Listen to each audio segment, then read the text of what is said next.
Well, this is the first chapter of chemistry, chemical reactions and equations. देखो, complete science जैसा मैंने बताया था, physics, chemistry, biology, mathematics is to understand the science. Got it? अब physics का एक section हमने लिया. केमिस्ट्री में we study about the chemicals. अब केमिकल किसको कहोगे? सबसे पहली चीज यहाँ पर आती है कि केमिस्ट्री हमें बोलते हैं कि केमिकल्स की स्टडी है. अब केमिकल किसको कहते हैं? हमारे चारों तरफ जितनी भी चीजें वो फंडामेंटली एटम्स से बनी हुई है. एटम्स मॉलिक्यूल के कॉम्बिनेशन से बनी हुई है. तुमने जैसे 9th क्लास में एलिमेंट पढ़ा, फिर कंपाउंड पढ़ा. For example carbon, oxygen element है.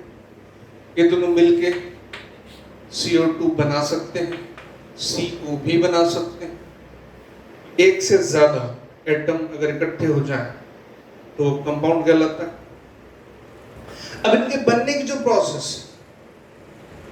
इनके ये बन किस तरह से रहे, ये सब कुछ जो समझना है. इसके अलावा तुम ऐसे ले सकते हो कि H लिया, हाइड्रोजन ऑक्सीजन, उससे वाटर बना लिया, या H2O2 हाइड्रोजन पेरोक्साइड बना लिया. तो केमिकल बेसिकली क्या है? हमने एलिमेंट्स जो हमारे चारों तरफ है, सब कुछ एलिमेंट से ही बना है, एक्सेप्ट वैक्यूम. वैक्यूम जहाँ पे कुछ नहीं होता. इसके अलावा सब जगह जो भी चीजें हैं, अगर उनको केमिस्ट्री के पॉइंट ऑफ व्यू से देखें तो केमिकली मेड है. हमारे चारों तरफ जितनी भी चीजें मौजूद हैं, ये चौक है, ये बोर्ड है, कोई ना कोई सबका केमिकल स्ट्रक्चर है, कुछ फंडामेंटल स्ट्रक्चर है. उसकी फिजिकल प्रॉपर्टीज फिजिक्स में आ जाती है. अगर लिविंग बीइंग है, फॉर एग्जांपल हम हैं, ठीक है, हम भी केमिकल्स के बने. हमारे अंदर ब्लड होता है, टेस्ट कराने जाते हैं, ब्लड टेस्ट या कोई भी बॉडी का पार्ट हम टेस्ट कराते हैं. फिर सैंपल लेते हैं, सैंपल ब्लड हम दे के आ गए, तो ब्लड में कंटेंट जो है उसका केमिकल एनालिसिस करते हैं, तो वो भी केमिकल हो गया. ब्लड मतलब एक्चुअली है क्या? केमिकल ही है. अब ये पर्टिकुलर चीजें जो बनी हुई हैं, उनकी कुछ प्रॉपर्टीज हो जाती है. वो प्रॉपर्टीज हो सकता है केमिस्ट्री की क्लब से बाहर चली जाए. कुछ फिजिकल प्रॉपर्टीज की बात करें तो फिजिक्स हो जाएगी, और कुछ लेवल पर लिविंग बीइंग में आ जाएंगे तो वो बायोलॉजी हो जाएगी. इसका मतलब ये कह सकते हैं कि जो बेसिक साइंस है, उस बेसिक साइंस केमिस्ट्री उसके बीच में है. जो फंडामेंटल साइंस है, फिजिक्स, केमिस्ट्री, बायोलॉजी, जिसमें से केमिस्ट्री और फिजिक्स और बायोलॉजी के बीच में केमिकल्स की एक सर्टेन स्टेज उसको बायोलॉजी में ले जा सकती है, केमिकल्स की एक सर्टेन स्टेज उसको फिजिक्स में ले जा सकती है. बहुत क्लियर डिस्क्रिमिनेशन नहीं है, लेकिन हमें इतना समझना है कि जो प्योरली अभी हम स्टडी करें, जो तुम्हारे लेवल की स्टडी होती है 9th-10th लेवल से, वहां हम सिर्फ कॉन्सेंट्रेट करते हैं कि इसी पर्टिकुलर चीज की हम बात कर रहे हैं. फर्दर वो किस तरह से चेंज होती है, वो किस साइंस में जाती है, किस में नहीं, वो अदर इशू. तो क्योंकि अभी तुम 9th-10th क्लास में एक इनिशियल स्टडी ले रहे हो, इस इनिशियल स्टडी में हमारा फोकस एग्जैक्टली डेफिनेशंस पे रहता है. तो यूजुअली जैसे 10th क्लास में तुम बच्चों को जब कोई चीजें पढ़ाई जाती है, कहा जाता है ये डेफिनेशन याद करो, इसको याद कर लेना, तो उसका एक पर्पस होता है. उसका पर्पस ये होता है कि अभी तुम्हें जैसे पढ़ाया जा रहा है, इट इज लाइक जैसे तुम्हें ABCD सिखाई गई थी. तो ABCD सिखाते वक्त अगर तुम पूछते कि सर A के बाद B क्यों आता है, B के बाद C क्यों आता है, तो तुमसे यही कहा जाता कि बेटा इसको याद रखो. हाँ, फिर कॉम्बिनेशन ऑफ वर्ड्स जब तुम सीखने लगे तो कुछ चीजें तुम अपने आप से भी बनाने लगे कि ठीक है, हमने बताया तुम्हें A से एप्पल, ओके, फिर इसकी स्पेलिंग आई, फिर स्पेलिंग सीखी, फिर सेंटेंसेस सीखे, फिर लैंग्वेज सीखी. तो केमिस्ट्री में अगर मैं कहूँ कि लैंग्वेज जो है वो बेसिकली तुम 11th-12th में जाके बात करोगे. अभी अल्फाबेट तो तुम सीख चुके 9th क्लास तक. अब वर्ड्स और उनका कॉम्बिनेशन बनाना, ये बेसिकली अब हम सीखेंगे. तो ये जो चैप्टर है, केमिकल रिएक्शंस एंड इक्वेशंस, मतलब तुम समझो कि सेंटेंसेस क्या है, बनाने कैसे, उनका कुछ मीनिंग होना चाहिए, वो हम समझ रहे हैं. अब इसको मैं रिटर्न बैक टू केमिस्ट्री. तो पहले हम फंडामेंटली हमारे चारों तरफ जो कुछ सर्टेन कोई बेसिक जो इवेंट्स होती हैं उनको देखते हैं। जैसे वो कब केमिस्ट्री में आती है, एक मिल्क तुम रख दो रात को, सुबह तक वो सोल खट्टा हो जाए, बाहर रख दो, सुबह का शाम तक रख दो, ठीक है, फ्रिज में मत रखो, गर्म मत करो, तो इसको हम बोलते हैं खराब हो जाना। तो वो खराब हुआ। अब खराब होने पर एक्चुअली क्या हुआ, सुबह वो दूध था, शाम को वो दही भी नहीं रहा। अब दूध है, दूध की एक सर्टेन केमिकल स्ट्रक्चर, और शाम को वो दूसरी केमिकल स्ट्रक्चर में कन्वर्ट हो गया, ऑटोमेटिकली एक केमिकल रिएक्शन हो गई। One thing. दूसरा, रस्टिंग ऑफ आयरन रॉड। ये बहुत कॉमन चीज है, हम लाइफ में देख सकते हैं। हम क्या करते हैं, कई बार चीजों को, अभी ह्यूमिड एनवायरनमेंट है ना, बरसात का मौसम है, तो हम कई बार चीजों को प्रोटेक्ट करने के लिए ढक के रखते हैं। कोई तुम्हारे पास कोई ऐसा इंस्ट्रूमेंट है, सपोज तुमने गिटार खरीदा, तो उसकी तुमने कई दिन तक उसको कुछ नहीं किया, खुले रखा, तो उसकी स्ट्रिंग्स पर एक तुम्हें स्ट्रिंग चेंज करनी पड़ जाती है, क्योंकि जो मेटल है, मेटल सपोज Fe है, ठीक है, सॉलिड स्टेट में। अब मैं इसको एक डायरेक्ट इक्वेशन की फॉर्म लिख रहा हूं। ये क्या बन जाता है, Fe2O3 और X amount of water, X मतलब कुछ भी हो सकता है, 10 मॉलिक्यूल्स ऑफ वाटर जुड़ जाते हैं, 10, 8, 12 depends upon the situation. Fe2O3। अब हुआ क्या, कोई मेटल का, लोहे का मटेरियल रखा है तुमने, जहां हवा भी मौजूद है, ह्यूमिडिटी, वाटर भी मौजूद है, नमी जिसको बोल सकते हैं, ठीक है। तो हुआ क्या, हवा में ऑक्सीजन थी और ऑक्सीजन के अलावा वाटर भी था। मतलब ये हुआ होगा कुछ, ऑक्सीजन प्लस वाटर रिएक्शन करके ये ऑक्साइड बना लिया।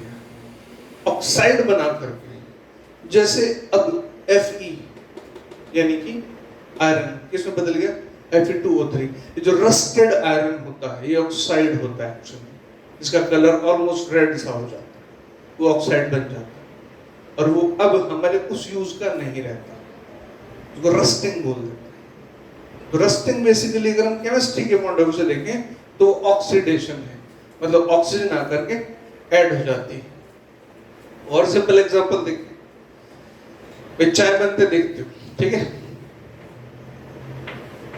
बॉइलिंग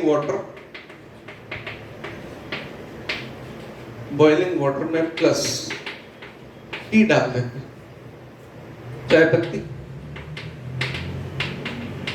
देखते हो, डालते के साथ ही तुरंत अब पानी की क्वालिटी बदल गई, पानी का कलर बदल गया, टोटली चेंज। जो H2O था, जो जिसका उसका टेस्ट भी बदल गया, वो मैं कह सकता हूं H2O प्लस T, ये हो colour, taste, some other features got changed. ये भी एक केमिकल रिएक्शन। अच्छा, कभी कभी प्रॉब्लम हो जाती है, तो मैं इनो पानी में, ये ग्लास ऑफ वाटर लिया, इसमें इनो डाली, एकदम से बबल्स उठते हैं, उसको हम पी जाते हैं बटाओ। अब ये बबल्स उठना, वो बबल्स किसके होते हैं, सोडियम बाइकार्बोनेट, कार्बोनेट, जो भी हम देखेंगे वो बाद में पढ़ेंगे, है क्या, एक्चुअल में केमिकल रिएक्शन हो रही है। This is another example. और थोड़ा टेक्निकल लेवल पे जाए अगर हम, कि जो भी हम खाना खाते हैं हमारे को एनर्जी मिलती है, तो एनर्जी का पहला सोर्स हमारे बॉडी के अंदर होता है ग्लूकोज। ग्लूकोज C6H12O6, ये सिंपलेस्ट फॉर्म ऑफ ग्लूकोज है। ग्लूकोज की और भी फॉर्म होती है, ये सिंपलेस्ट फॉर्म है। होता कुछ है, कुछ नहीं है ग्लूकोज का, इसका ऑक्सीडेशन होकर CO2 प्लस वाटर बनता है, प्लस एनर्जी रिलीज होती है। थोड़ा सा बायोलॉजी में तुमने पढ़ा होगा, सेल्स के अंदर जो एंजाइम्स हमारी बॉडी के अंदर जैसे डाइजेशन होता था, एंजाइम्स होते हैं, एंजाइम्स होते हैं सेल्स के अंदर जो एनर्जी लेके जानी है, एनर्जी की फॉर्म में एनर्जी बेसिकली ग्लूकोज से मिलती है, ग्लूकोज के रिडक्शन से, CO2 प्लस ऑक्सीडेशन से मिलती है, CO2 प्लस O2 और एनर्जी रिलीज होती है। जो हम खाना खाते हैं उस खाने से हमको एनर्जी फाइनली जो मिलती है, वो फाइनली जो खाने में ग्लूकोज है वो स्टोर होती है, स्टोरेज जहाँ भी बॉडी के अंदर जहाँ स्टोरेज पॉसिबल है, और जब जरूरत होती है तो वो स्टोरेज से बॉडी ऑटोमेटिकली वहाँ से ऑक्सीडाइज करके एनर्जी की फॉर्म में बाहर निकाल लेती है और हमें एनर्जी मिल जाती है। खाने का डायरेक्टली ये मतलब है, मतलब तुम समझ सकते हो कि खाने से हमें एनर्जी ऐसे मिलती है। और ये प्रोसेस भी कौन सा होता है, केमिकल रिएक्शन। बेसिक बात अब तुम यहां से देखो कि these are the examples of chemical reactions. अब इनमें कलेक्टिवली और चीज देखते कि होता क्या है, व्हाट हैपेंस। केमिकल रिएक्शंस में क्या क्या होता है या हम कहें क्या क्या हो सकता है। पहला, सपोज तुम्हारे पास आइस है, इसको तुम गर्म करते हो, सिंबल है हीट का, है ना, ये वाटर बनती है, तो इसको केमिकली ऐसे लिखेंगे H2O, H for solid, heat दिया H2O, L फॉर लिक्विड। ये क्या बना, फिजिकल स्टेट बदली। ये फिजिकल प्रोसेस है, केमिकल नहीं। अब केमिकल किसको बोले, जैसा मैंने अभी बोला ग्लूकोज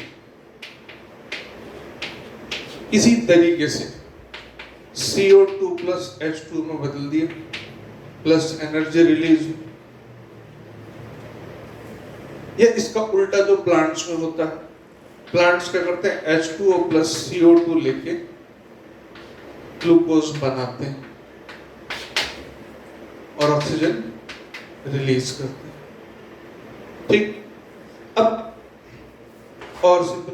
अब होता क्या है इस प्रोसेस में, एक और एग्जांपल मैं लेता हूं। देखो यहां पर इसकी एक पर्टिकुलर स्ट्रक्चर C6H12O6 की एक पर्टिकुलर केमिकल स्ट्रक्चर है, CH और O में पर्टिकुलर बॉन्ड्स है।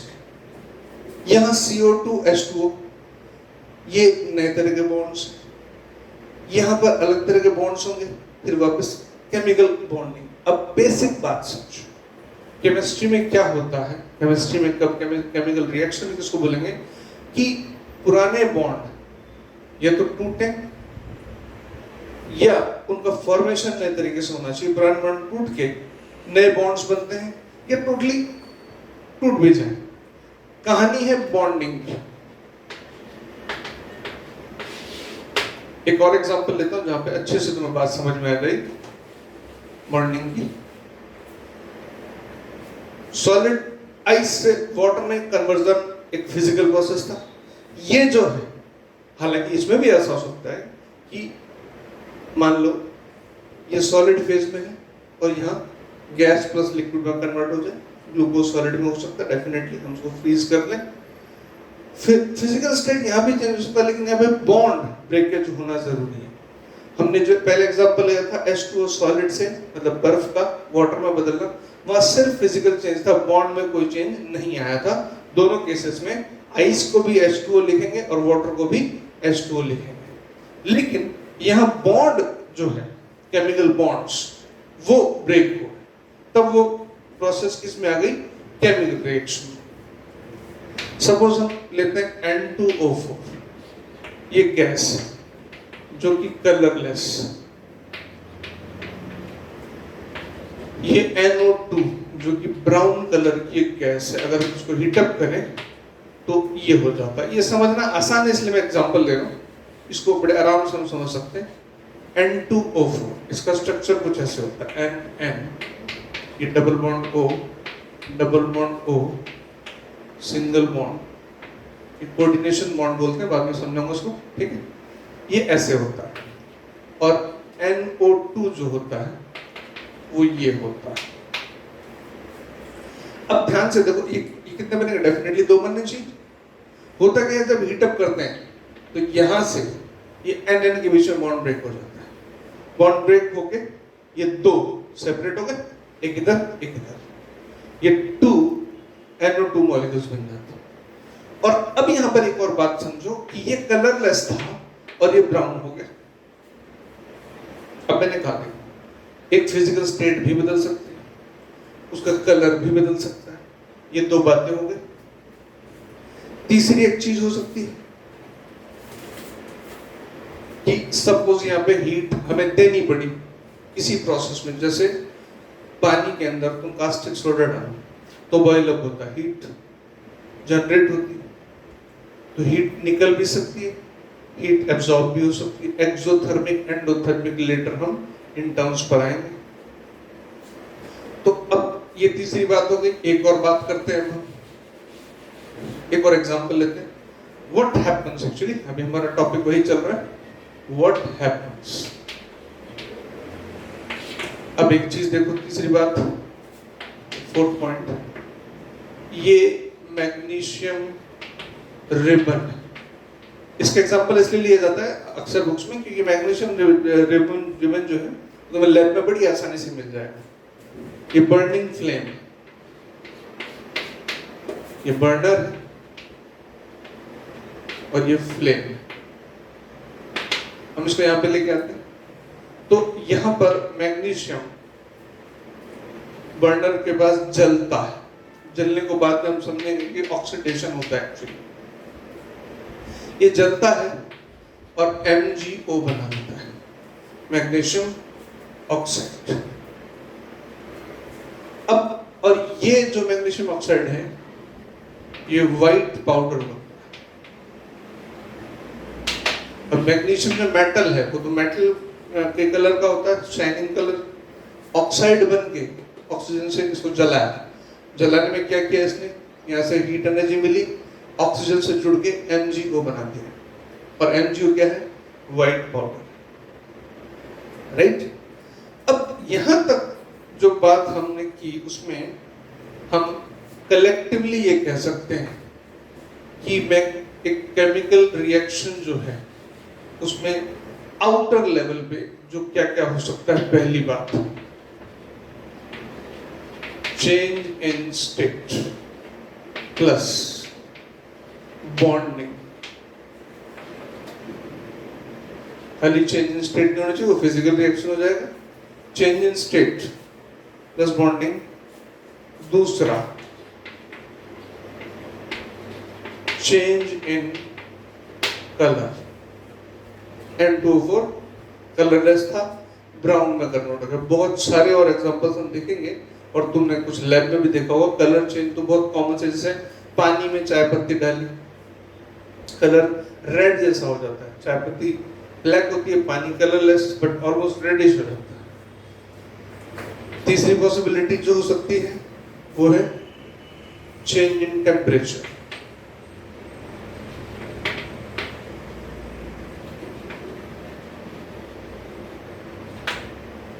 दो तरह की इक्वेशन होती है, एक्सोथर्मिक जिसमें हीट निकलती है, एंडोथर्मिक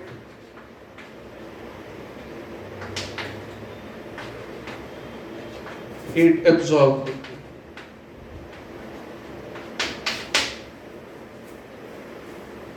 एक्सोथर्मिक जैसे मैंने बताया, पानी के अंदर चूना, सोडियम कार्बोनेट का कंपाउंड होता है सॉलिड, उसको डाल दो तो बबल होगा, हीट अप हो जाएगा। अच्छा, एंडोथर्मिक जो हीट एब्जॉर्ब करके, मतलब नॉर्मल जो रिएक्शन में हीट दोगे तभी चलेगी, तो हीट लेती।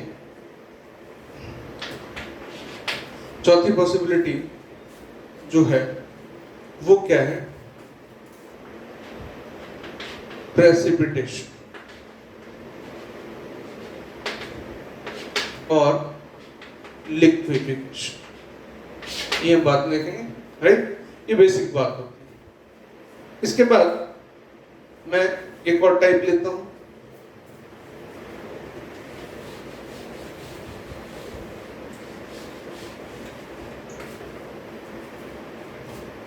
एक और चीज है,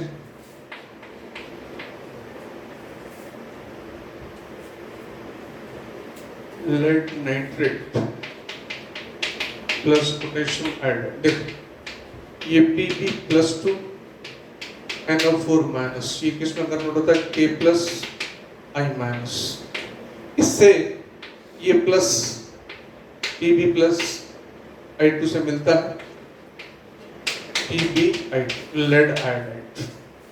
ये प्रेसिपिटेट होता है। जो मैंने प्रेसिपिटेट की बात बोली थी, प्रेसिपिटेट मतलब ऐसा कंपाउंड बन जाता है उसमें जो लिक्विड है, तुमने टेस्ट ट्यूब में एक्सपेरिमेंट किया, यहाँ लेड नाइट्रेट डाला, पोटेशियम आयोडाइड डाला, वाटर है, बाद में नीचे कुछ जम गया जो डिसॉल्व नहीं हुआ, तो डिसॉल्व नहीं हो गया तो नीचे जम जाएगा या ऊपर सरफेस पे आ जाएगा। डेंसिटी कम है ऊपर आ जाएगा, ज्यादा है तो नीचे चला जाएगा, तो पूरे सॉल्यूशन से बिल्कुल डिफरेंट दिखाई देगा, वो प्रेसिपिटेट है।